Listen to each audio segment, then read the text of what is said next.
L'avvocato padovano Dario Furlan è rientrato in Italia da Israele ieri sera all'aeroporto Catullo di Verona. Insieme alla compagna però è rimasto bloccato a Tel Aviv per 4 lunghi giorni cercando un modo di partire per rientrare in Veneto. Il 90% dei voli erano cancellati anche ieri. Diciamo che l'ambasciata italiana nei primi 2 giorni non è stata molto operativa, poi si è attivata, hanno comunque creato un banco all'interno dell'aeroporto dove raccoglievano i nominativi anche di chi aveva delle difficoltà per il rientro, non aveva trovato voli e quant'altro perché la Farnesina appunto aveva iniziato a organizzare i voli militari. Più volte si è recato all'aeroporto Ben Gurion. I cartelloni segnavano i voli saltati, come ha testimoniato lui in queste foto.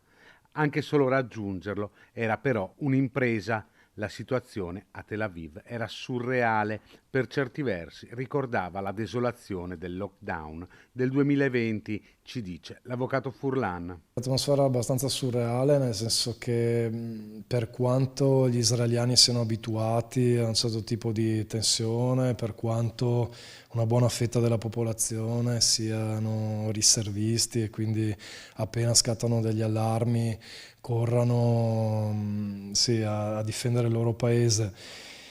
Una situazione del genere era totalmente inaspettata. Era la prima volta che si recava in Israele, un viaggio di lavoro a cui sono stati aggiunti giorni da turista, piani che sono però cambiati radicalmente. L'idea era quello poi negli ultimi 3-4 giorni di girare il paese.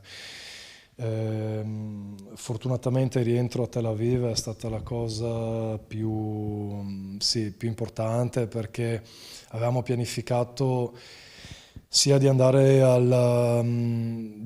nel Mar Morto, che vabbè poi ovviamente non si poteva fare, e quando sono iniziati i lanci dei missili andare verso nord, e anche lì per fortuna non l'abbiamo fatto perché poi sono iniziati i lanci anche dal Libano e quindi non era sicuro neanche il nord del paese.